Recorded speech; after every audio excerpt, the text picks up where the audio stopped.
Growing up, I lived in a bunch of older houses. There were always spirits around. I never really felt like I was afraid of any unless they were very dark and very malicious, and you can usually tell with spirits if they're evil or have a hatred or some kind of dark energy. And I never really felt that growing up. Because I grew up where there were several spirits, I feel like I've been more open, and spirits have come to me more or draw near me more because I have an open mind when it comes to communicating with spirits. Me and my best friend had known each other since my freshman year, so 6 years ago, something like that, my freshman year. After I graduated, I actually ended up moving in with her and her family. Now, she was the kind of person that was constantly wanting to contact spirits. She wanted to do Ouija boards. She wanted to use the Ghost Radar app, or just like different apps that you can get on the Google Play. And she was always very, very adamant about getting me to play the Ouija board with her or use the Ouija board. I kept refusing. I didn't want anything to do with the Ouija board because I know that negative spirits can come from that. Spirits can manipulate you and make you think that there's someone else. I had heard so many bad things about it that I was very adamant about not playing it. Not too long after I moved in with her, we were drinking one night, and I was asked again if I wanted to play, and for whatever reason, I said yes, I would play with her that night. That night, nothing happened. However, we would start hearing footsteps, knocking.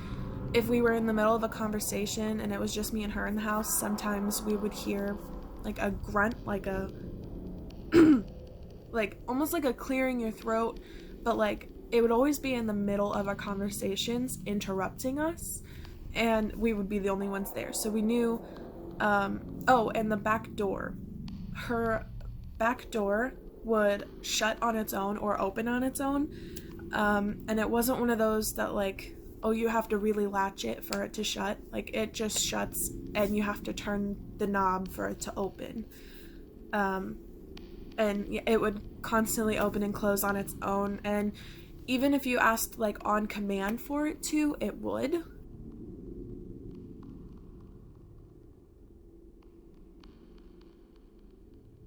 So you would go down the steps, and there would be, this way was the laundry room and garage, and then this way was our bedroom. But if you go straight towards our bedroom, there's a chimney, or like a fireplace, but it's a brick fireplace with like a metal door, kind of, with chain curtain.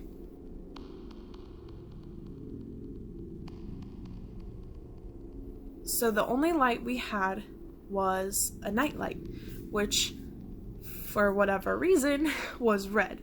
So it would be pitch black downstairs, and there was this red glowing light from the side of the room. It was never really creepy to us because, like I said, didn't feel anything weird in the house.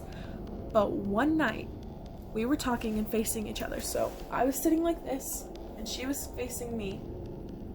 And we were talking, and she stops mid-sentence. And she kind of looks to the side, like, looking like that. And I was like, what? And she just, like wanted me to look. So I look, and out of the corner of my eye, I can see the chain curtain moving. And me and her stared at it for another 10 seconds maybe, and out of the fireplace came a little boy spirit, ghost, I don't know. It was a shadow figure of a child with red eyes. And me and her both snapped our heads to the side and stared directly at it. It wasn't like we were seeing things out of our peripheral vision, which I guess technically we were at first, but then we stared directly at this child. And they stood there for probably 2 minutes just staring at us. Climbed back in the freaking fireplace and disappeared. We never saw them again after that, but she was so adamant about playing the Ouija board again to try and figure out who this child was, and I did not want to. I was horrified that we even saw him. I did not want to contact him. I wasn't in a good mental state to do anything of that sort, and based on my mental state, I moved out. About 8 months later, I received a text from her mom that my best friend was in the hospital, and she had suffered a horrible asthma attack that sent her into cardiac arrest, and about a week after being in the hospital, she passed away. And even though I know that it's due to health, I can't shake the feeling that she played alone and something bad happened. For instance, I would listen to songs that we used to listen to together, or a band that we used to listen to, and one of the songs that she didn't like was on, and the audio cut out, but the video kept playing, and that was the only song that did that. And so I clicked another song and I went back to that same song and it didn't do it again. So it wasn't just the video itself, it wasn't just the computer. Like I said, it was a song that she didn't like. So that made me feel like she was still here with me. If you're going down the steps, there's a railing or a ledge that's like straight across, and then the railing goes like this to go down the steps.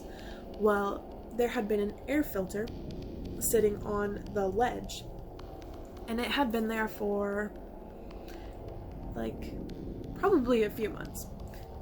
And I was laying in bed with my boyfriend and I said, hey, why don't we pick a scary movie to watch on Netflix, because I love scary movies. He likes them.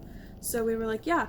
And as soon as we click the scary stories or section, the horror section of Netflix, the air filter comes tumbling down the steps. It has never moved ever since we put it there.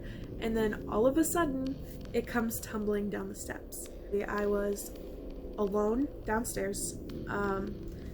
I was laying in bed on my stomach and my legs were straight out, and I felt someone crawling up. The easiest way to explain it is, you know how you feel an indent when someone sits on the bed or is moving in the bed?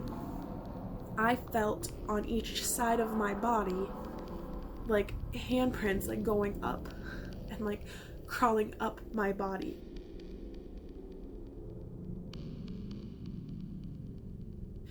And I freaked out. My first instinct was not, oh, this is her. It was, oh my god, I'm gonna be attacked. So I flip over as quickly as possible because I know no one's down here with me, so I know that it's not like an actual person. And needless to say, I did not go back to sleep. I could not sleep, and that was probably the scariest thing that's happened to me in this house, that I didn't immediately think that it was her. And then other little normal things, like I'll hear knocking sometimes and I'm the only one down here. Sometimes my makeup is put in another place than where I had it, and it's not like someone in the house moved it. I'm really the only one in the house that wears makeup. I would sometimes find orbs in videos that I've taken. She told me once in a post that if she died first, she was gonna haunt me, and looks like she kept her word.